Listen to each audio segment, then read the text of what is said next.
pessoal, vamos continuar aqui com o nosso problema, que a gente tinha visto esse problema aqui dos patos, né, do vídeo passado, quando a gente começou a falar de padrões de projetos em Java. Então, qual que era o problema que a gente tinha? A gente tinha o duck, que é uma classe base, que vai servir aí para representar um pato geral. Tá? Então, o pato ele tem um quack, ele tem um display, que é o modo que vai ser mostrado na tela, fly, it, beak. Eu poderia colocar vários comportamentos de pato aqui dentro, tá? Vários métodos definindo comportamento de pato. E a gente definiu vários tipos específicos de pato, herdando as características dessa classe base duck.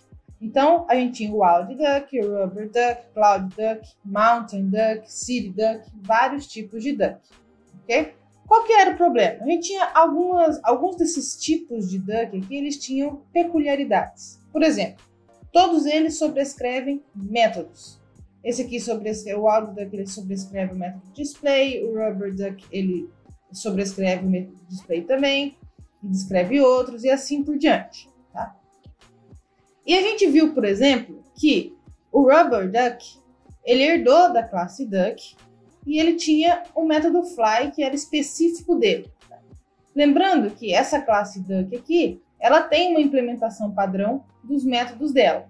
Então, ela tem uma implementação, um método padrão para fly, que é o voo simples, e ela tem uma implementação padrão para quack, que seria o quack simples e real, aqui embaixo. Só que o rubber duck, ele tem o comportamento de voo dele, não é simples. O comportamento de voo dele é diferente desse comportamento de voo implementado na classe principal. Assim como o comportamento de quack dele também é diferente desse quack simples, certo? Afinal, ele é um pato de borracha aí. Enfim, ele tem outros comportamentos que são diferentes dos padrões também. Suponha que aqui tenha a implementação de todos esses comportamentos padrão. Então, ele também tem comportamento diferente para display, também tem comportamento diferente para it, ok?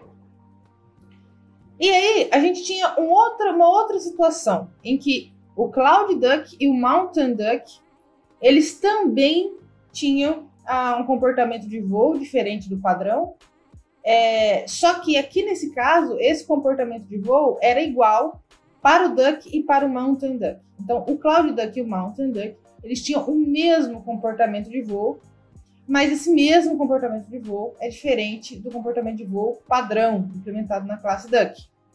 Então, o que acontecia? Nesse caso aqui, tanto o método fly do cloud duck quanto o método mountain do mountain duck implementavam o mesmo método. Então, eu tinha aqui uma repetição de código.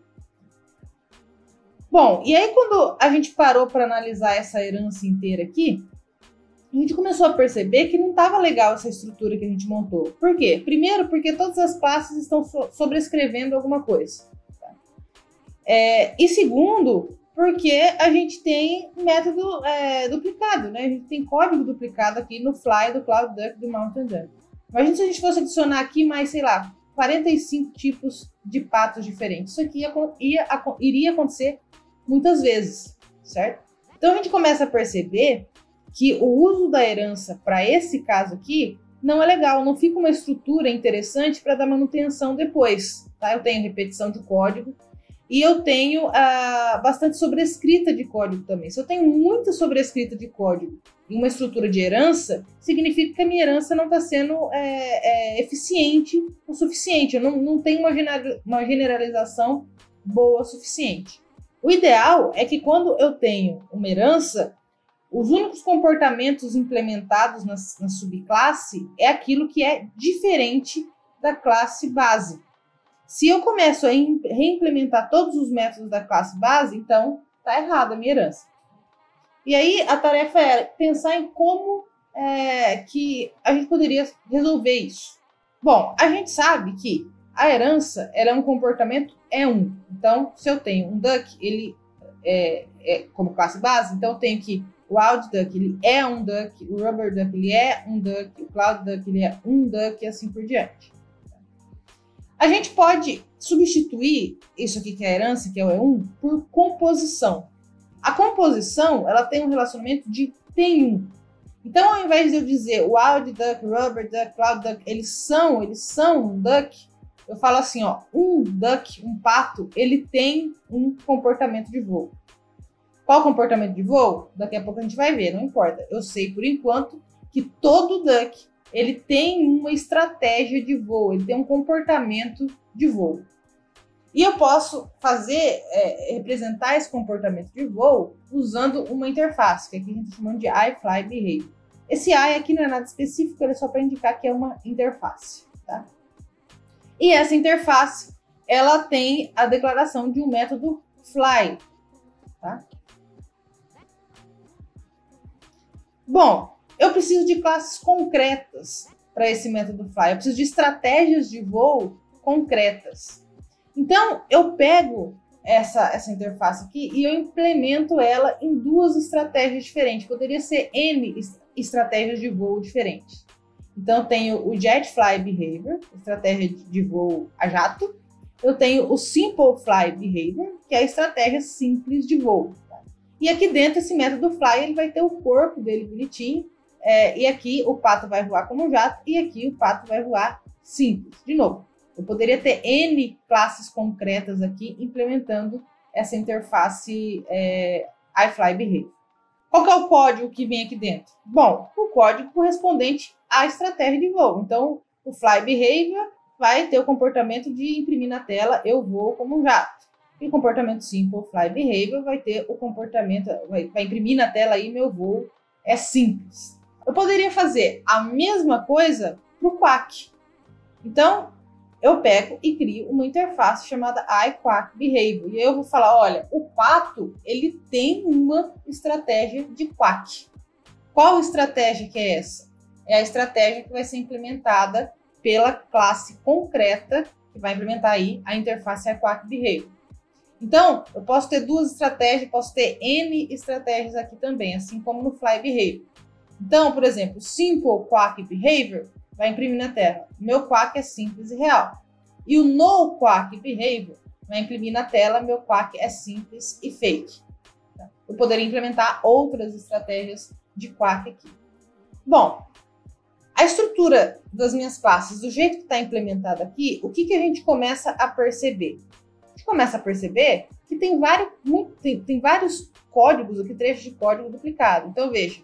Esse Simple Fly Behavior tem um código que está duplicado com a implementação do método fly na classe base.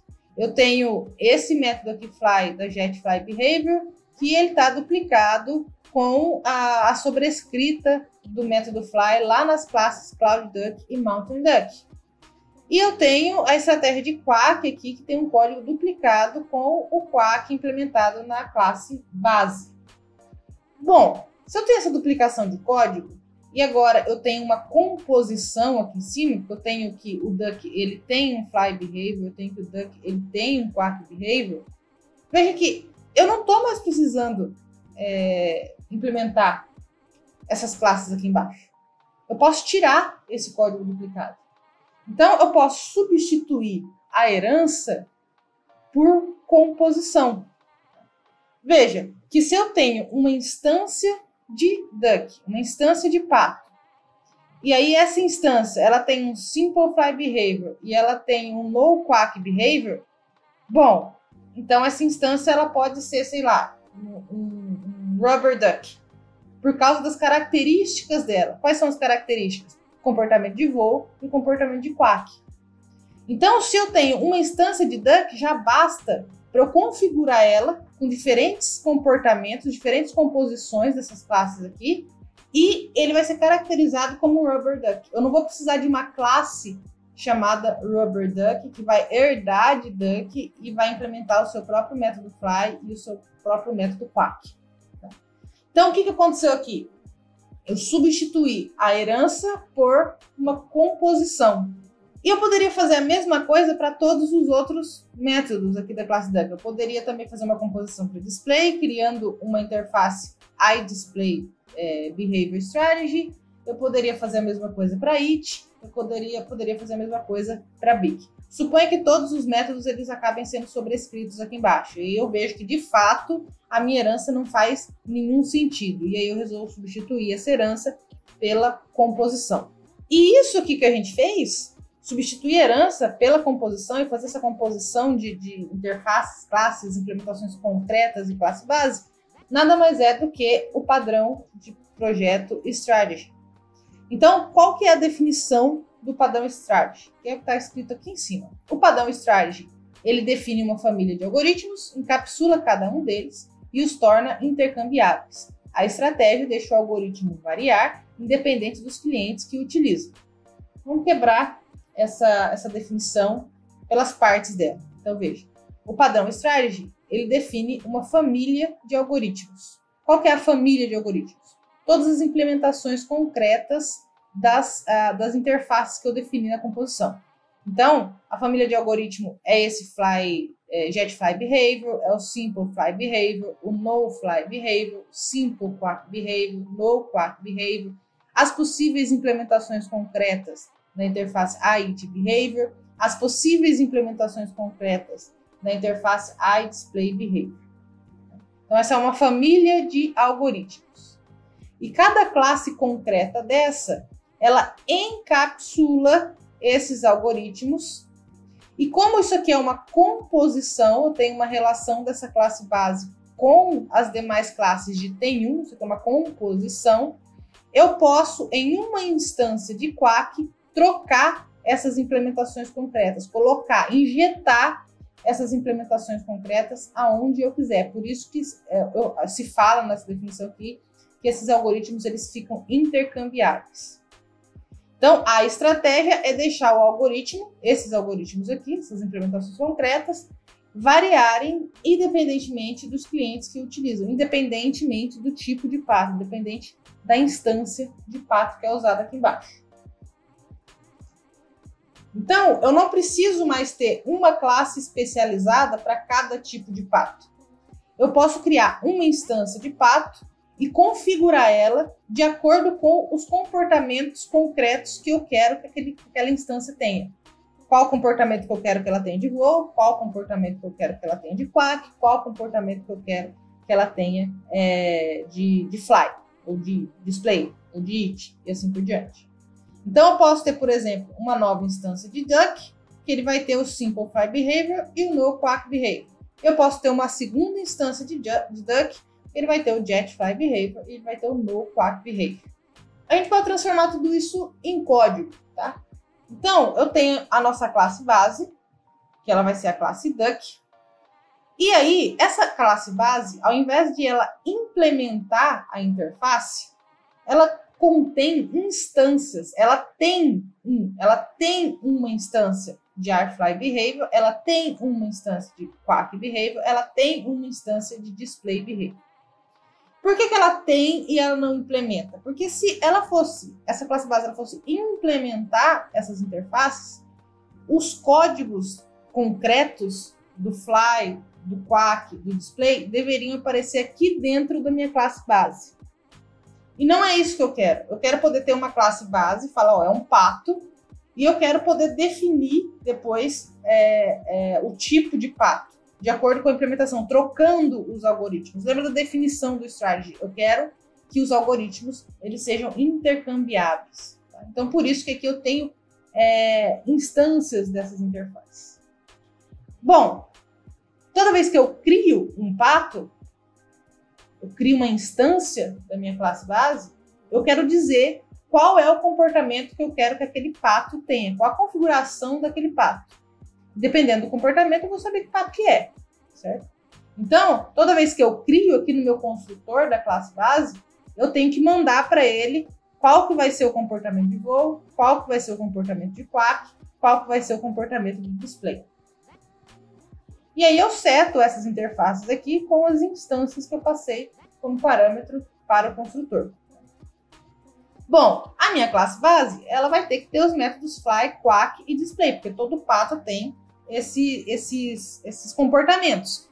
A única diferença é que aqui na nossa classe base não vai ter implementação direta, implementação concreta desses comportamentos. Tá? Aqui na classe base é tudo geral, para qualquer tipo de pato. Eu vou injetar o algoritmo de voo, injetar o algoritmo de quack e injetar o algoritmo de display aqui depois. Então, a única coisa que esse método fly, que esse método quack e que esse método display faz é chamar a implementação concreta de fly behavior.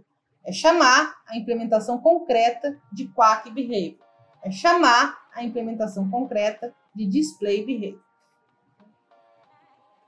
Bom, aqui eu tenho o código das interfaces. As interfaces, elas só estabelecem o contrato, né, de que quem implementar elas, classes concretas, elas têm que implementar o método quack. Aqui da display behavior tem que implementar o método display. E aqui da iFly behavior tem que implementar o método fly. Então aqui eu tenho o exemplo de implementação de duas dessas interfaces, que é o iQuack behavior e... Aqui tá errado, tá? Aqui deveria ser iSimple behavior. Tá? Aqui tá errado. Então eu tenho aqui a implementação concreta dessas interfaces.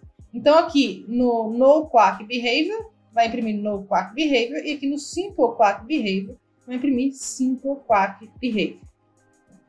Como que eu uso tudo isso então? Então no meu programa principal eu vou criar as minhas instâncias que eu quero de pato. Então, por exemplo, se eu quiser um pato que ele não tem quack, eu vou fazer vou criar uma nova instância da minha classe base.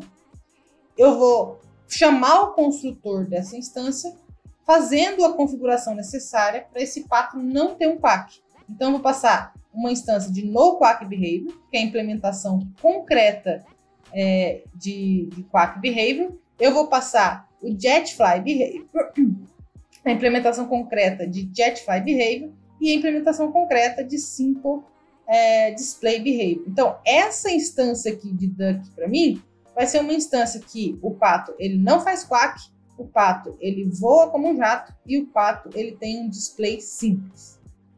Eu vou criar uma outra instância de pato aqui embaixo, ó, o duck simple quack. Ele vai ter um noQuack behavior, ele vai voar simples, ele vai ter um simple fly behavior e ele também vai ter um simple display behavior.